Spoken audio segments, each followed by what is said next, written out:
For nearly a century, the Walt Disney Company sold itself not as an entertainment empire, but as a custodian of dreams, an institution that promised wonder, comfort, and permanence in a culture that rarely offered any. But somewhere in the churn of corporate reshuffling, shifting audience expectations, and the relentless gravity of franchise economics, that promise began to fray. It did not unravel all at once.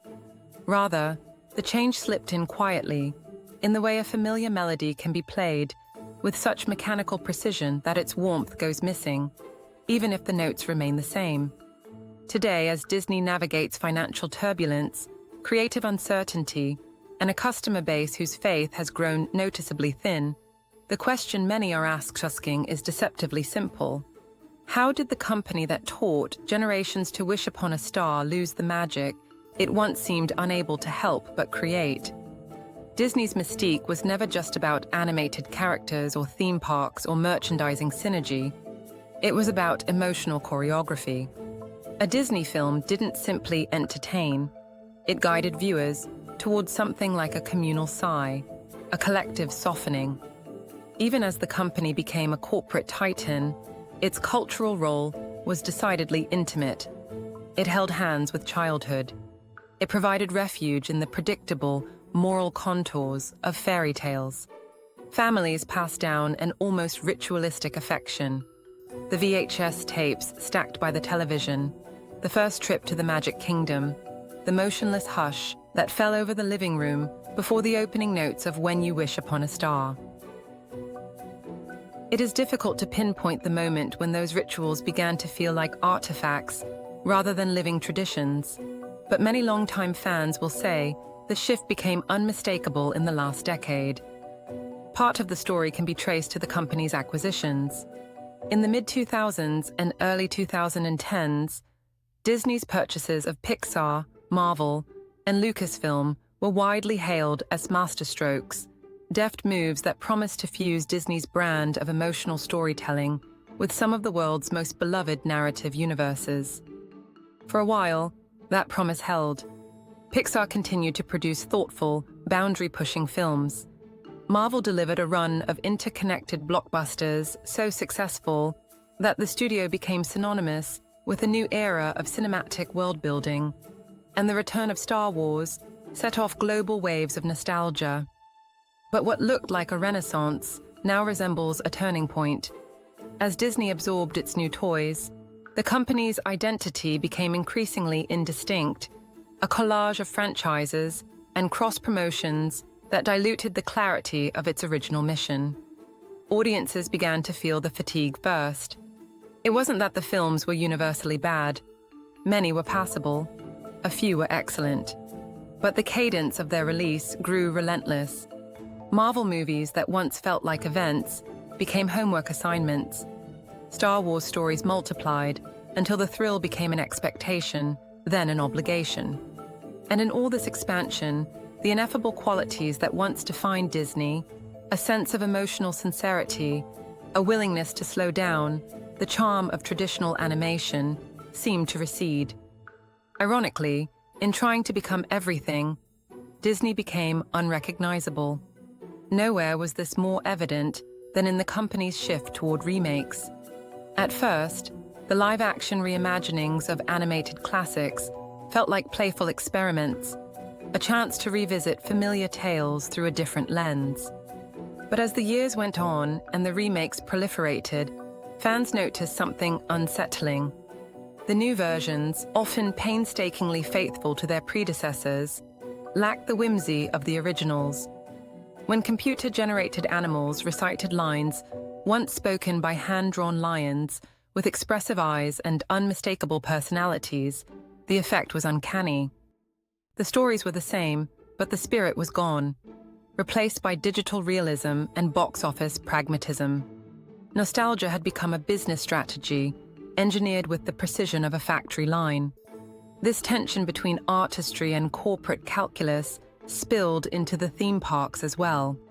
Once the crown jewels of the Disney empire, the parks now find themselves at the center of debates about rising prices, waning maintenance standards, and a creeping sense that visitors are paying more while receiving less. Longtime fans speak of the parks the way one might describe a childhood home renovated by strangers. The architecture is familiar, but the feeling is altered. The spontaneous magic, unexpected encounters with characters, intricate theming in quiet corners, cast members who seemed genuinely delighted to play their roles, has given way to a more regimented, app-driven ecosystem. Disney Genie Plus, the paid successor to the old FastPass system, is often cited as a symbol of this shift. What once felt like an egalitarian experience, where every family could access the same sense of wonder, now feels stratified, mediated by algorithms and premium add-ons. Meanwhile, the company's relationship with its fan base has grown strained. For decades, Disney's most devoted followers were its greatest ambassadors, a self-sustaining community that celebrated every film release, every park expansion, every bit of lore. But as the company moved toward a data-driven model of content production and guest management, many fans began to feel less like participants in a shared cultural story and more like metrics. Social media amplified every misstep, from narrative choices that angered entrenched audiences to public disputes over political stances.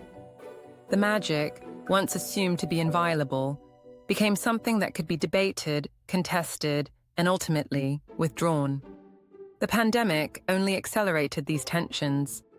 As theaters closed and productions halted, Disney leaned heavily on Disney Plus, betting that a robust streaming service would ensure its cultural relevance.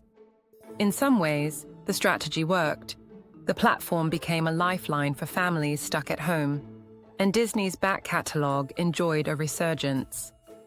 But streaming also changed the company's creative calculus.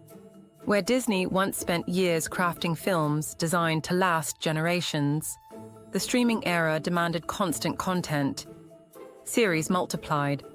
Spin-offs proliferated. The pace of production increased, but the coherence of the brand diminished. Instead of a curated canon, Disney now offered an endless scroll. Amid this churn, the company faced leadership turmoil. Bob Iger's return as CEO in 2022, after the tumultuous tenure of Bob Chapek, was framed as a stabilizing move, a nostalgic gesture toward a more prosperous era. But Iger's second tenure has been marked by sobering financial realities, falling stock prices, underperforming blockbusters, and questions about the long-term viability of the company's streaming strategy. Even as Disney works to reorganize its divisions, renegotiate rights, and rethink its release schedule, the deeper issue remains unresolved. The company is grappling with an identity crisis. Is it still the steward of modern fairy tales? Or has it become a conglomerate, straining to justify its own size? Critics argue that the company's troubles are not merely cyclical or economic, but philosophical. Disney's magic was always rooted in belief. Belief in enchantment, belief in shared stories, belief in innocence without naivety. But belief is fragile. It cannot be forced. It thrives in sincerity. This is what made early Disney classics enduring: their earnestness, their willingness to embrace whimsy without apology. Modern Disney, by contrast, often feels self-conscious, as though trying to anticipate and preempt every cultural critique, every demographic shift, every algorithmic trend. In doing so, it has sacrificed a certain creative boldness. The company that once astonished audiences with radical visual innovation and emotionally resonant storytelling now operates with the caution of an entity afraid to misstep. And yet, the story is not without its counterpoints. In moments, Disney still shows flashes of its former brilliance. Films like Coco, Inside Out, and Encanto remind viewers that the studio is capable of genuine emotional depth. The parks still produce moments of serendipitous joy, if one looks closely enough, and the company's vast cultural imprint, its characters, music, memories, remains embedded in the lives of millions. Even the critics, however frustrated, often express their disappointment with the tenderness of betrayed affection. You cannot lose magic you never had. Perhaps that is the heart of the matter. The sense of loss people articulate today is not about theme park lines or streaming algorithms, or the fluctuating quality of blockbuster films. It is about a rupture in a long-standing emotional contract. Disney taught its audiences to hope, to expect wonder, to believe in transformation. When the company fails to deliver those feelings, the betrayal feels strangely personal. After all, Disney did not simply market entertainment, it marketed enchantment. And enchantment, once dispelled, is difficult to recover. Yet history offers a quieter possibility. Magic is not a fixed quantity, but a cycle. It ebbs and flows. It retreats during periods of complacency and returns when imagination is allowed to roam. Walt Disney himself understood this. His career was a pendulum of reinvention, each triumph followed by a willingness to risk everything on a new vision. If the modern company has lost some of that audacity, it may be because it forgot that creativity, not caution, was the source of its power. What comes next for Disney will depend on whether it can rediscover that lesson. Not by mining nostalgia or expanding IP portfolios, but by returning to the simple audacity of telling meaningful stories with sincerity and care. The audience it once enchanted is no longer willing to accept spectacle alone. The world is too fractured, attention too fragile, culture too aware of the machinery behind the magic. What people crave now is authenticity, a reminder of why these stories mattered to begin with. It would be comforting to imagine that the kingdom's decline is temporary, a brief detour before a triumphant return. And perhaps it will be. Corporations evolve, tastes shift, creative winds change direction.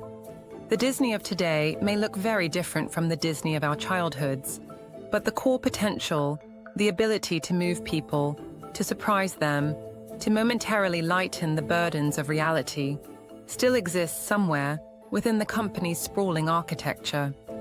Whether it can be reclaimed is a question Disney will have to answer, not through strategy decks or franchise roadmaps, but through something older and simpler, a willingness to believe in magic once more. For now, the company stands at a crossroads of its own making, its identity caught between nostalgia and reinvention. If it finds its way back to its origins, not the intellectual property, not the merchandising empire, but the quiet faith in wonder, it may yet rediscover the enchantment that defined its legacy. If it does not, then the story of Disney's lost magic will become not just a cautionary tale about corporate overreach, but a reminder that even the most powerful kingdoms are vulnerable when they forget why they were built in the first place.